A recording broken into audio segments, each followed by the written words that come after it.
কাগজ রেডি হয়েছে?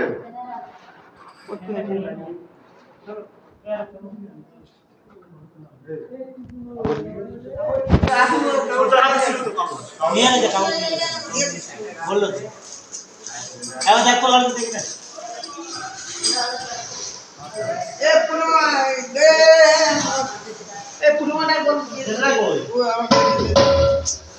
এই তো চলে দে